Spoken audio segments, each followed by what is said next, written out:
मांदी एवं गुणक का साधन करने की प्रक्रिया बता रहे। चारुखार जटावयो नरतनूरूनम द्युमानम हतम खांगाप्तम रविवासराधि घटिका तत्कालभे मंदजः रात्रेर्मानमः प्रमाणमहि हृत्खंड प्रमाणम भवेद अर्काद्या शनिवासरांत दिवसे वारेश्वरात खंडपा। कहते देखो रविवासरादि घटिका, रविवासरादि दिवसों के जो दिनमान है उस दिनमान को आप इन अंकों से गुणा करें। चारु खारिज खारी जटा अवयो नट तनु ऊनम द्युमानम, ये क्या है संख्या? दिया 26, 22, 18, 14, 10 तथा 6। रविवार हो तो 26, सोमवार हो तो 22, मंगल हो तो 18, बुध हो तो 14, गुरु हो तो 10, शुक्र हो तो 6 से गुणा करके उस गुणनफल को 60 से भाग देने पर, शनि के लिए नहीं दिया इन्होंने, चारों 26, खारी 22, जटा 3, हवे 4, नट 5, तनुरुन 6, 7 तो है बोल में, इन्होंने लिखने वाले ने गलती कर दी, लिखा नहीं है। हाँ लेकिन कब? तनु से ऊनम, हाँ वहां है ना, षडंग से एक कम मैंने 5, उसके लिए 5 होना चाहिए, शनिवार के लिए 5। षडंग है ना, तनु होता है षडंग, शरीर को षडंगोपेत माना गया, वेद में षडंगोपेत होता है, वेद रूपी शरीर, उसमें एक कम करो ऊनम मैंने 5 हो गया। शनिवार के लिए 5 से गुणा करने हैं, दिनमान है ना उसको इन चीजों से गुणा करके खत्म। फिर वो जो गुणनफल है उसको 60 से, खांगाप्तम, खा मने 0, अंग मने 6, खांग मने 60, 60 से जो उसको भाग देने पर मांदी इष्ट होता है। तत्काले मंद, तत्काल भे मंदज, तत्काल नक्षत्र में जो मंदी है और ग्रह का भी मंदी इस तरह से निकल आता है। इस के आधार पर साधित लग्न मांदी लग्न भी कह देते हैं। इसलिए जो लग्न साधित करेंगे आप, दिनमान के आधार पर जो लग्न का साधन होगा उस लग्न को मांदी लग्न कहा जाएगा। और रात्रिर्मान मह प्रमाणम, रात्रिमान और दिनमान को क्या करना आपने? रात्रिमान और दिनमान को नहीं, अहिहृत, अहिहृत खंड प्रमाणम, अहि के द्वारा मैंने, अहि मैंने कितने होते सर्प? 8 को लेकर बोल रही है। यदि भी 9 सर्प होते, 9 नाग सूक्त भी होता है, ये 8 ले रहे हैं। तो अहिहृत इसके द्वारा खंड प्रमाणम 8 भागों में कर देना है उसको, 8 भागों में विभक्त करने से तो वो वार खंड हो जाएगा, वार खंड हो जाता है। भवेत अर्काद्य आ शनिवासरांत दिवसे, रविवार से आरंभ करके आ शनिवार पर्यंत के दिन के वह खंड भागों में खंड प्रमाणम भवेत, खंड प्रमाण बनेगा। और प्रथम खंड का स्वामी हमेशा वारेश होता है, वारेश्वरात खंडपा। प्रथम खंड का स्वामी वारेश तथा द्वितीयादि खंडों के स्वामी तत्त अगले, उससे अगले बार, उससे अगले बार, उससे अगले बार का जो ईश है वही होते जाएगा। किंतु अंत वाले छोड़ करके जो अष्टम खंड है 7 ही वार है ना, आपने 8 घंटे बोल दिया, 8वें खंड की ईश कौन होएगा? कहते अष्टम खंड निरीश्वर हो जाता है। इसलिए 7 खंड बने जो जिस वार के जो लेके चला रहे हैं उस वार का ईश ही उस खंड का ईश हो जाएगा। और जिसका प्रथम खंड का जो वारेश बना उसे अगला खंड में उसे अगले वार का स्वामी, उससे अगले खंड में तीसरे वार का स्वामी, ऐसे चलेगा। लेकिन 7 वारी है, 7 वारेश है, 8वां खंड का कौन बनेगा ईशो? तब कदे वो निरीश्वरी रहेगा। अष्टम भाव निरीश्वर होता है। ये हो गया आपका मांद्य साधन की बात है, मांद्य लग्न साधन। अब गुणिक साधन के लिए बोल रहे हैं अंत्यंशो निरीश्वरस्तु। ये वास्तव में इतना ऐसा इससे जुड़ना चाहिए, अंत्यंशो ही निरीश्वरस्तु।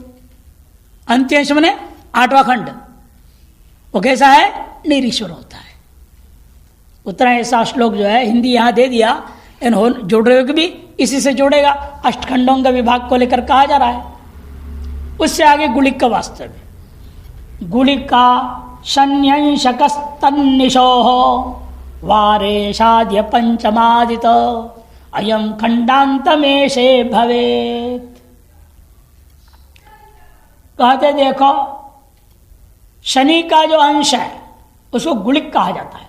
शन्यंशकस गुलिका, और तन्निशो रात्रि में जो उस शनिवार के रात्रि में जो प्रथम खंड का स्वामी है वो वारेश हो जाएगा।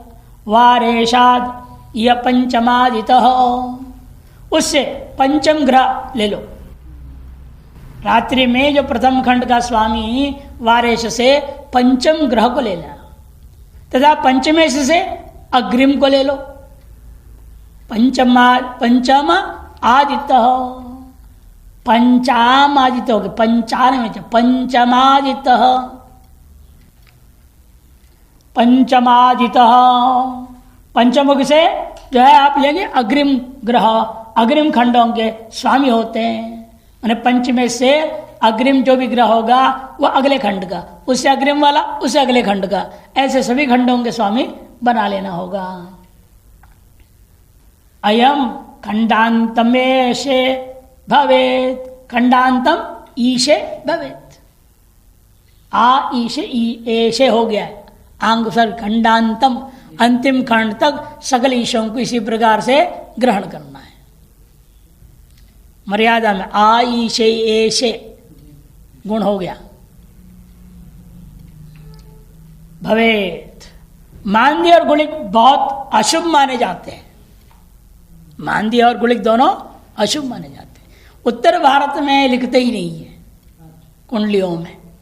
जितने ये क्या बोलते हैं आपके सॉफ्टवेयर बोलते हैं ना बना हुआ है कुंडली के, किसी में भी नहीं दिखाते। लेकिन दक्षिण भारतीय पद्धति में देखोगे उसे मिलेगा। मांद्य और गुलिक को बहुत महत्व देते हैं। मांद्य ग्रह को देखते हैं, गुलिक को भी देखते हैं। मांद्य से लग्न शुद्धि का भी ज्ञान किया जाता है, और मांद्य से ही लग्न की शुद्धि का भी ज्ञान किया जाता है। मांद्य कहाँ बैठा है, लग्न से मांद्य कहाँ बैठा है वो देखना पड़ता है। यहाँ इसलिए संक्षेप में इन्होंने ले लिया, मानसाधिकार ने वो भी परिशिष्ट में ले रहे हैं, क्योंकि उत्तर भारतीय पद्धतियों में प्रसिद्धि है ही नहीं, इसलिए उसको विस्तार पर उठाया नहीं। लेकिन संकेत कर दिया ये भी चीज़ है। कहीं आप किसी दक्षिण भारतीय कुंडली देख ले, कहीं माँ लिखा है, माँ क्या होता है, गु लिखा है, गु क्या होता है। गु तो गुरु समझ लेगा, गुरु ग्रह, इसलिए गु को नहीं, वहां गु नहीं लिखेंगे, वो ब्री लिखेंगे, बृहस्पति। गुरु को, गुरु ग्रह को बृहस्पति लिखते हैं, क्योंकि गु से गुलिक लेना पड़ता है, वहां गुलिक प्रसिद्ध है। इसे गुरु ग्रह के लिए वो बृहस्पति लिख देते हैं, ब्री ये लिखा जाता है। और माँ में तो समझ में नहीं आया ना क्या है। मम लिखे तो मंगल होता है, माँ लेंगे तो क्या लेंगे, निषेध, माँ मांगे। इसलिए जो है ये जान के संकेत किया। उत्तर भारतीय पंडितों को भी इस चीज़ का ज्ञान तो होना चाहिए थोड़ा बहुत। ये भी चीज़ होते हैं ज्योतिष में। जैसे आजकल अंग्रेजों के आधार पर भी जोड़ देते हैं। कई कुंडली वाले लोग क्या कर दिए हैं, वो क्या नेपच्यून, यूरेनस, ये भी सब साथ में जोड़ देते हैं, जबकि हम लोग इसमें है ही नहीं। वैदिक तुम काहे को जोड़ रहे भाई अपनी इसमें पद्धति में। हाँ वो सब जोड़ देते हैं बेफालतू के।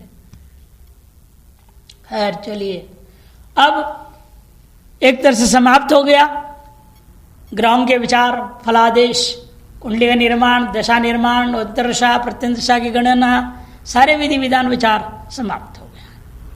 अब उपाय क्या है? मान लो ये सब दोष किसी के दिखाई दिया, आपने बहुत सारे दोषों का वर्णन किया है, तो मान लो किसी के 9 ग्रह में दोष आ जाए तो क्या होगा? होते कोई कोई हमारे सामने भी आई वैसे कुंडली, 9 ग्रह सब के सब खराब, एक भी ठीक नहीं। तो उसको कौन से नग पहनाओगे? पूरे 9 नग पहनाने पड़ेंगे। तो 9 नग कहाँ पहनाएंगे? एक ही अंगूठी में 9 जगह बिठाना है उसको, नवरत्नों को। नवरत्न माला मिलता है, नवरत्न अंगूठी में मिलती है। ये नवरत्न में कौन सी रत्न को कहाँ रखना है, ये आगे बता रहे हैं। अनिष्ट ग्रहों के निवारणार्थ रत्न यदि अलग अलग भी है प्रत्येक ग्रह का, और पूरे को मिलाकर एक ही आप अंगूठी में बनाना चाहें तो क्रम क्या है उसका, किस दिशा में किसको रखना है, कहाँ किसको रखना है, वो सब वर्णन करने के लिए आरंभ करते हैं। वज्रम शुक्र मुक्ता प्रवालम भौमो अग्नौ गोमेद मार्की सुनीलम केतौ वैदूर्यम गुरौ पुष्पकंचे पाछि प्रांग माणिक्यमर्केतु मध्य में। यह 1 नंबर टिप्पण दिया और 2 नंबर टिप्पण भी आगे श्लोक में भी। दोनों श्लोक को मूर्त चिंतामणि गोचर प्रकरण में है, मूर्त चिंतामणि के गोचर प्रकरण में है। ये शुक्र के लिए वज्र डायमंड हीरा, अनिष्ट ग्रहों की शांति के लिए नवरत्न की अंगूठी धारण करनी चाहिए।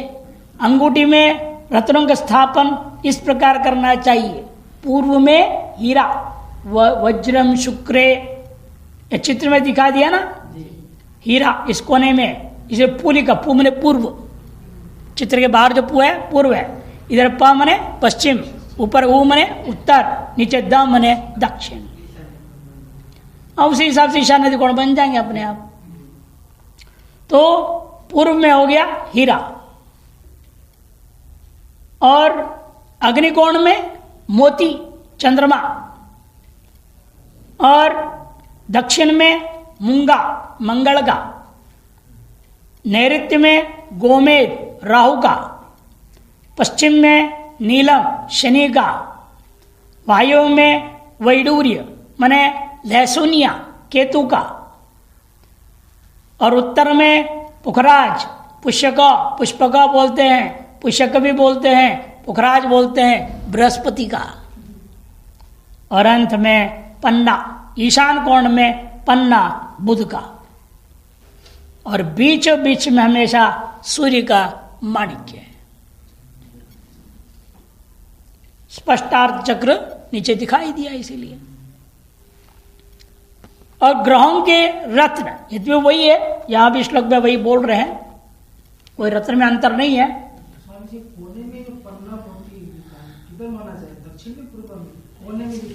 अरे उसको ने पन्ना है, वो पन्ना क्या है, उत्तर और पूर्व का बीच कौन कौन होता है, ईशान कौन होता है, पन्ना इसलिए ईशान में आ गया, और मोती आग्नेय में आ गया ना, पूर्व और दक्षिण के बीच में आग्नेय कौन होता है। और हिंदी वाले से नैऋत्य लिखा है ना, उधर गोमेद को नैऋत्य में लिखा, पश्चिम दक्षिण के बीच में नैऋत्य है, पश्चिम उत्तर के बीच वायव्य है, वहां जा केतु का जो है लहसुनिया आ गया। माणिक्य मुक्ता फल विद्रुमाणी गारुत्मकम पुष्पक वज्र नीलम गोमेद वैदूर्य कमर्कत स्यो रत्नान्यथो जस्य मुदे सुवर्णम। कहते देखो क्रम से समझ लेना, अर्कतः स्यु सूर्य से क्रम से लो, सूर्य का है माणिक्य, चंद्रमा का मुक्ता फल माने मोती, उसके बाद सूर्य चंद्र, फिर विद्रुम, विद्रुम माने मंगल का जो है मूंगा, फिर आता है गारुत्मकम, बुध के लिए गारुत्मक माने पन्ना, पुष्पक गुरु के लिए, बृहस्पति के लिए पुष्पक माने पुखराज, वज्र शुक्र के लिए हीरा, और नीलम शनि के लिए नीलम, राहु के लिए गोमेद, एवं केतु के लिए वैदूर्य माने लहसुनिया। इनको जिसके ग्रह जो खराब होगा उस हिसाब से कितनी पहनना है, वजन भी सब विचार करना पड़ता है, आदमी का वजन कितना है और ग्रह कहाँ बैठा है, उसका बल क्या है, ग्रह का बल भी समझना पड़ता है। उस हिसाब वजन लिखते हैं हम लोग, 6.25, 6.5, 7.5, 7.7, 8, 9, 9.5, 10:30, 11 तक भी हम लोग लिखते हैं। निर्भर होता है। अब बच्चा वगैरह हो तो कम लिखना पड़ता है, 2.5 3 रत्ती, 3.25 रत्ती, 4 रत्ती यूँ लिखनी पड़ती है। और लेकिन बुध के लिए विशेष अलग से बोल रहे, जस्य मुदे, बुध को प्रसन्न करने के लिए आपको सुवर्णम, केवल सोने का एक रिंग पहन लो तो भी काम चलेगा। कौन पन्ना खरीदे, पन्ना बहुत महंगी चीज़ है, लेकिन सोने का ही एक छल्ला बना के पहन लिया आपने, उससे भी बुध खुश हो जाता है। ये बोल, उससे भी बुध खुश हो जाता है। इन महार्घ रत्नों के स्थान पर अल्प मूल्य के रत्न तथा काष्ठ औषधियों को भी धारण करने का विधान है। ये तो महंगे हो गए और ये मैं पहन नहीं सकता है, सस्ते रत्न भी है, उपरत्न बोलते हैं उनको, उपरत्न भी पहने जा सकते हैं। अथवा वो भी नहीं पहन सकता है तो जड़ी बूटियां बांध ले, औषधियां। कौन सी ग्रह के लिए कौन सा जड़ी बांध लिया जाए, गले में, हाथ में, इधर उधर नहीं, कि कमर में बांध देते हैं लोग, अलग अलग जगह बांधी जा सकती है। तो काष्ठ औषधियों को भी धारण करने का विधान है। सविध्य तो उन औषधियों रत्नों की सूची ग्रहों के साथ निम्नलिखित रूप से दर्शाया जाता है। सूर्य के लिए उपरत्न माणिक्य नहीं खरीद सकते हो तो मूंगा खरीद लो, वो भी लाल रंग का ही है ना, हल्का हल्का मूंगा। सूर्य का होता है क्या, माणिक्य, मुख्य रत्न। उपरत्न क्या है, ये सब उपरत्न, ऊपर लिखना चाहिए, रत्न के बगल ऊपर लिख लो, ऊपर में उपरत्न। और धातु सोना, काष्ठ औषधि बेंत। चंद्रमा के लिए मोती है मुख्य रत्न, चांदी का छल्ला पहन लो, धातु भी चांदी। और खिरनी नाम का कोई लकड़ी है पेड़ का, वो उसकी जो है गांठ सा बांध करके, उसके गांठ बांध के रख लेना है।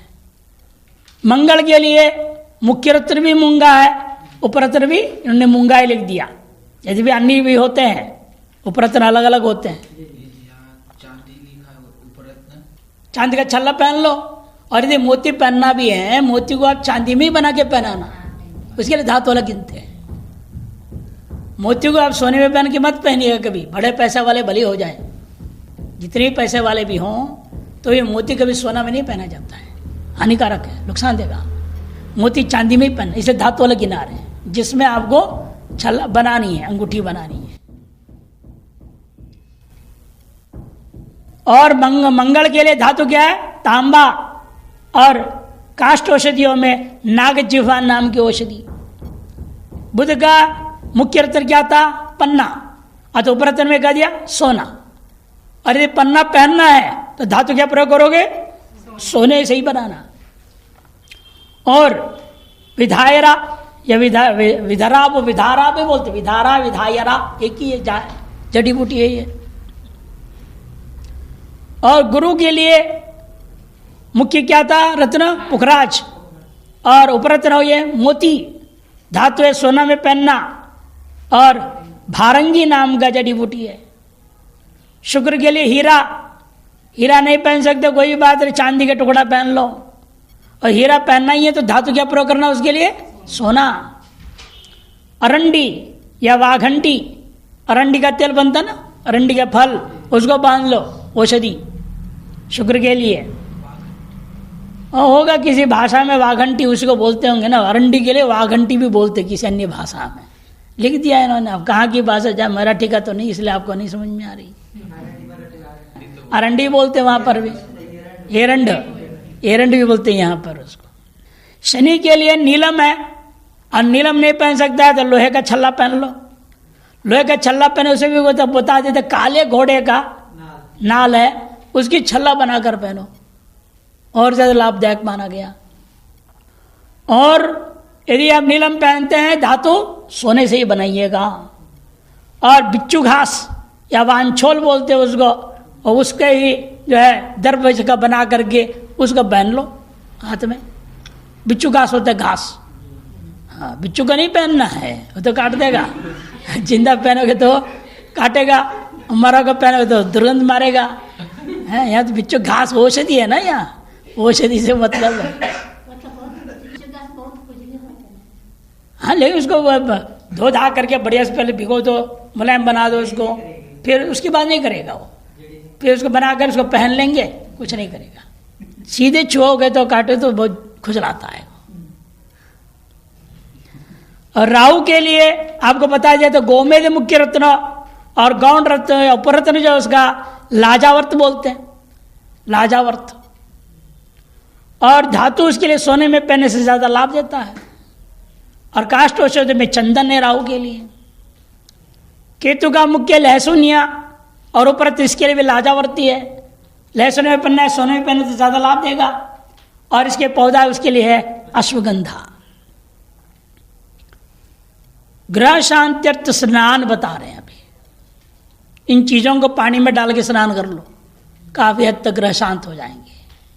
लाजा कुष्ठ बला पियंगु घन सिद्धार्थैर निषादारुभिः पुंखालोद्रयुतैर जलैर निगदितम स्नानंग्रहोत्ताघहृत स्नानंग्रहोत्ताघहृत।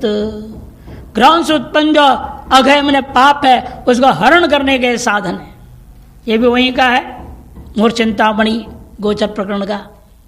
लाजवंती, लाजा मने वो लाजा नहीं लेना जो धान का बनाते लाजा, वो नहीं। ये चुमुई, लाजवंती चुमुई साग होता है, चुमुई लाजवंती। और कुष्ठ मने कूठ बोलते हैं उसको, कूठ नाम का जड़ी होता है। और बला, बरियारा भी बोलते हैं उसको, बला को। और पियंगू मने मालकांगनी, मालकांगनी ये मोटे अनाजों में से अनाज है एक मालकांगनी। मालकांगनी का तेल बनता है बुद्धि को तेज करने के लिए, स्मृति शक्ति को बढ़ाने के लिए मालकांगनी तेल होता है। और घन माने मोथा, सिद्धार्थैर सरसों, निषादारू माने हल्दी, दारू हल्दी, साधारण हल्दी और दारू हल्दी दोनों ले क्रम से। और पुंखा माने सरपुंखा और लोद्र माने लोंध।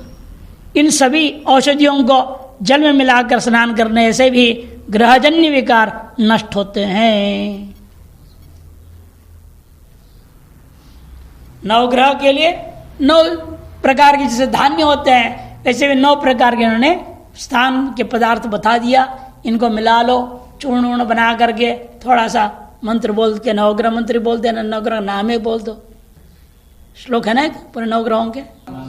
सूर्याय च चंद्राय च मंगलाय बुधाय च गुरु शुक्र शनिभ्यश्च राहवे केतवे नमः। पूरे 9 ग्रह का नाम है इसमें।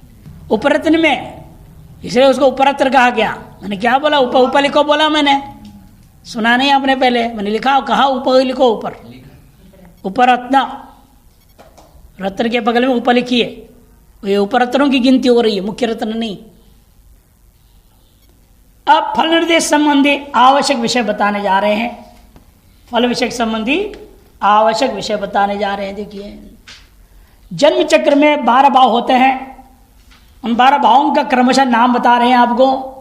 तनु भाव धन भाव, सहज मने भ्रातृभाव, सुहृद मने मातृभाव, सुत विद्या भाव, रिपु शत्रुभाव, जाया और व्यवसाय भाव, मृत्यु भाव, 8वां धर्म और भाग्य, 10वां कर्म और पितरी, आय एवं लाभ भाव, एवं अंत में आता है व्यय भाव।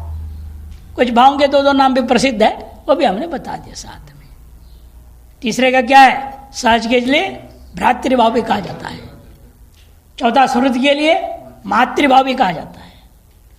फिर 9वें में धर्म के लिए भाग्य भाव भी कहा जाता है।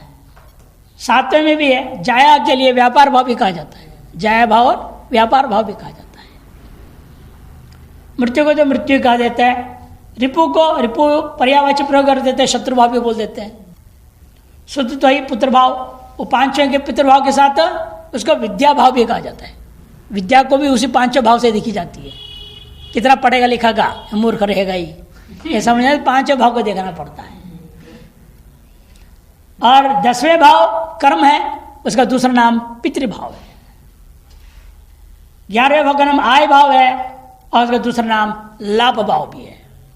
12वें का व्यय भाव है, अतः उसका नाम दूसरा है हानि भाव। हानि भी यहीं से करना होता है, देखा जाता है। इन 12 भावों में मनुष्य के जीवन से संबंधित सभी विषयों का विवेचन किया गया है। इन 12 भावों का संबंध 12 राशियों से है जो लग्न के रूप में ग्रहण की जाती है। लग्न और राशि में थोड़ा सा सैद्धांतिक अंतर है। नीचे 1 नंबर टिप्पण। राशि चक्र के 12 भागों में चंद्रमा के भोग काल को बताता है। अरे जब तक चंद्रमा एक राशि पर होता है तब तक के काल का नाम एक भोग काल होता है, को राशि कहते हैं। और चंद्रमा के एक राशि में लगभग 2.25 दिन रहता है। पूर्व क्षितिज पर 12 राशियों के दैनिक उदय काल को लग्न कहते हैं। एक लग्न का समय लगभग 2 घंटे का होता है, अतः 24 घंटे में 12 लग्न माने गए हैं। हर 2 घंटे के ऊपर लग्न बदलता है। इसे बच्चे का जन्म लग्न पर ही सब निर्भर होता है। जिस लग्न में, अब लौटिए, जिस लग्न में जन्म हो उस लग्न की क्रम संख्या को जन्मांग चक्र के प्रथम भाव में रखकर ये कुंडली लिखने की प्रक्रिया बता रहे हैं। जो भी आपका लग्न आया उस लग्न का जो भी क्रमांक है उस क्रम संख्या को जन्मांग चक्र के प्रथम भाव में रखकर वाम क्रम से अग्रिम राशियों की संख्याओं को लिखना चाहिए। जैसे यहां लिखा दृष्टांत दिया नीचे 7 है, लग्न है बच्चे का तुला लग्न है। इसे तुला लग्न का क्रमांक क्या है 7, उसको प्रथम भाव में लिख दो। फिर वाम भाग से चलिए 8, 9, 10, 11 क्रम से आप पुनः 1 तक लौट आइएगा। जिसकी जो संख्या क्या है 7 है, इसके पूर्व में 12वें में कौन आएगा 6 आएगा। पूरे 12 भाव में 1-1 अंक लिख देना है। वाम क्रम से अग्रिम राशियों की संख्याओं को लिखना चाहिए।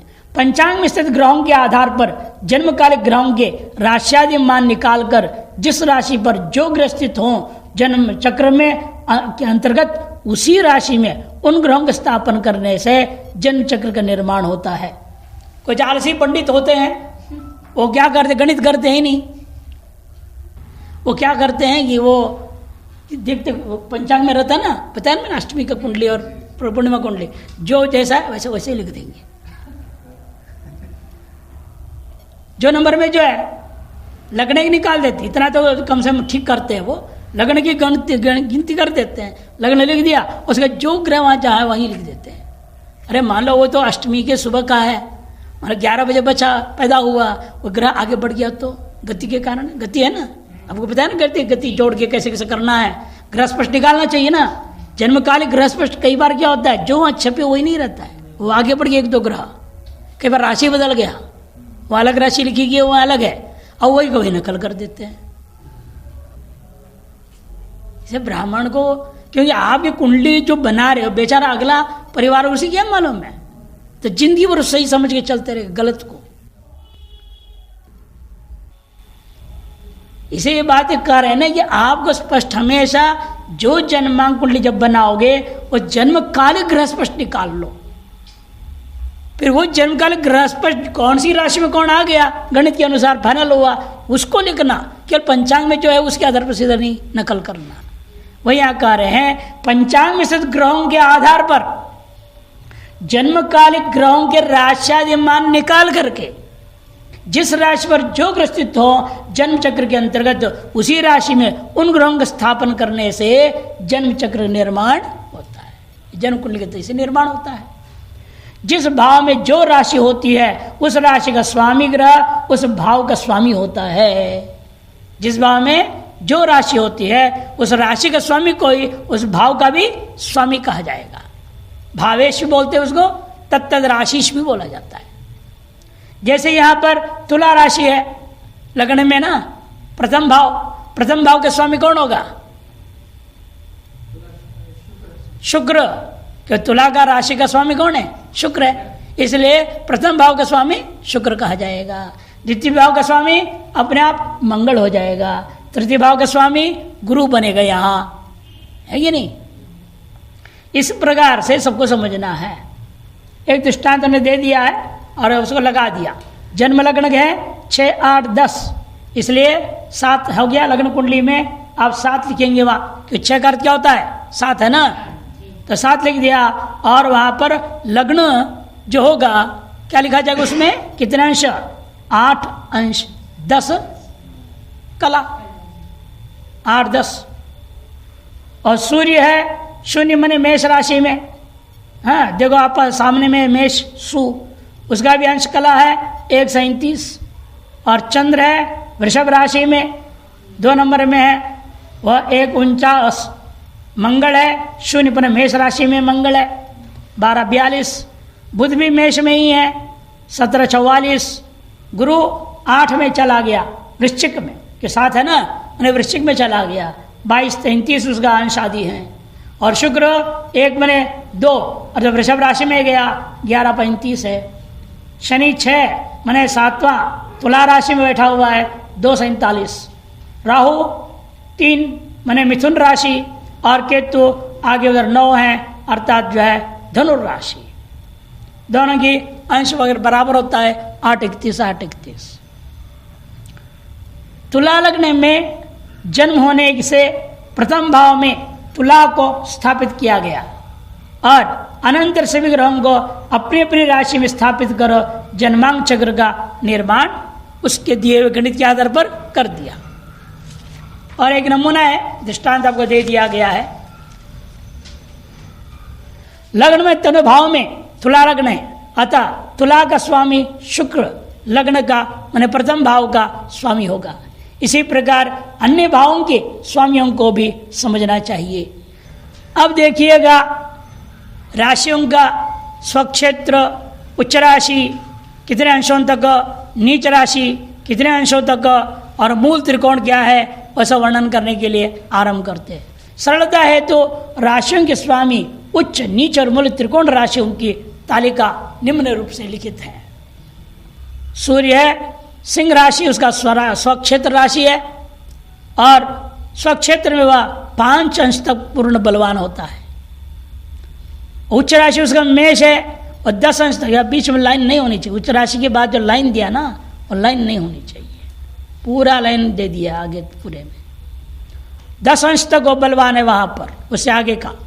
फिर नीच राशि में यह देखो नहीं दिया, 10 डिग्री लिख दिया। और मूल त्रिकोण में उसका सिंह राशि ही मूल त्रिकोण होता है सूर्य का। चंद्र के लिए स्वरक्षेत्र कर्क राशि 4 अंश तक है, फिर उच्च राशि वृषभ 3 अंश तक है, उसके उत्तरकालीन नीच राशि उसका कन्या है, वहां पर 28 अंश तक रहेगा। कन्या के कर्क नहीं कन्या नहीं कन्या कन्या ठीक है, का केवल कन्या के लिख रहे हैं, कर्क के लिए पूरा लिख रहे कर्क करके। ऊपर क क्यों लिखा? चंद्र कर्क राशि है ना, स्वराशि उसकी, दोनों क ही लिख रहे हैं, गलत है ना। क ये कन्या के लिए कम लिखना चाहिए, कम। जैसे बुध का नीचे क है ना, उसको कम बनाइए, बिंदी रख दीजिए ऊपर। इधर भी इसको कर्क बनाना चाहिए। चंद्र का नीचे जो है ना स्वराशि कर्क, पूरा लिख रहे हैं, कहीं पूरा लिख रहे हैं, कहीं आधा लिख दे रहे हैं, गड़बड़ कर रहे हैं ये। उच्च राशि वृषभ है 3 अंश तक और नीच राशि उसका जो है वृश्चिक है, वृश्चिक है वृषभ है, यहां भी ना व्री लिख दिया इधर। वृश्चिक है, वास्तव में वृश्चिक राशि होता है वृश्चिक, नहीं तो उसमें देख लो, इसमें भी आया था ना सिर्फ स्वराशि, मित्र राशि, समराशि, शत्रु राशि। 176 में महासागरी में देखिए तो नीच राशि वृश्चिक है ना, श्लोकों को बाद में संग्रह करके यहाँ दिया है 177 में। उच्च राशि और स्वक्षेत्र भी सिंह है, उच्च मेष 10 डिग्री, नीच तुला 10 डिग्री, मूल त्रिकोण सिंह, वही से यहाँ दिया है, ठीक दिया है। सूर्य का तो ठीक दिया, और चंद्र का कर्क और वृषभ है, देखो वृषभ, यहाँ भी वृष ठीक दिया, वृष ठीक दिया है। उसके नीचे 3, फिर जो नीच राशि वृश्चिक और डिवरी लिख दिया, ठीक है चलो चलेगा। वहाँ श लिख दिया ना, वैसे सभी में आना चाहिए आगे। हाँ ठीक दिया, वृश्चिक को व्री, हाँ हाँ हाँ, मूल त्रिकोण भी वृश्चिक है, नहीं नहीं, वृष है वहाँ पर, देखो हाँ फर्क हो गया ना, यहाँ वृष बनाना पड़ेगा, श बनाना पड़ेगा नीचे, यहाँ गलत छपा है। और मंगल का स्वराशि मेष और वृश्चिक, और उच्च राशि मकर 28 डिग्री तक, नीच राशि कौन है मंगल का? कर्क। हाँ देखो क लिख दिया, छोड़ दिया इन्होंने, कर्क पूरा लिखना चाहिए। और वो मूल त्रिकोण मेष है। बुध का स्वराशि मिथुन और कन्या, और मिथुन के उच्च राशि जो है, बुध का जो उच्च राशि है वो है कन्या, वो भी कन्या ही है। स्वराशि भी 2 था, मिथुन और कन्या, और उच्च राशि उसकी कन्या ही है। कम बना दो उसके ऊपर, कम 15 डिग्री तक, नीच राशि मीन 15 डिग्री तक, और मूल त्रिकोण जो बुध का कन्या, यहां भी बिंदी रखना पड़ेगा। बृहस्पति का स्वराशि धनुर और मीन, उच्च राशि कर्क और नीच राशि मकर एवं मूल त्रिकोण धनुर राशि है। शुक्र का स्वराशि वृश्चिक और वृषभ और तुला, यहाँ वृष बनाओ इसमें, देखो व्री है ना, वृष, जैसे 2 नंबर दे दिया उसे मालूम हो जाता है, वृष और तुला। उच्च राशि मीन है, और शुक्र के नीच राशि कन्या है, यहाँ पे कम बनाना पड़ेगा इसको, शुक्र की नीच राशि कन्या, और मूल त्रिकोण उसका तुला। शनि का स्वराशि मकर और कुंभ, उच्च राशि तुला, नीच राशि मेष, और मूल त्रिकोण उसका कुंभ, कुंभ ने कुंभ। और राहु का स्वराशि कन्या, उच्च राशि मिथुन, नीच राशि धनुर एवं मूल त्रिकोण कुंभ है। केतु का स्वराशि मीन, उच्च राशि धनुर, नीच राशि मिथुन, और मूल त्रिकोण सिंह होता है। हाँ वो नहीं दिया ना, अच्छा इन दोनों का नहीं दिया, इन दोनों का नहीं दिया था, और यहाँ उन दोनों का भी दे दिया।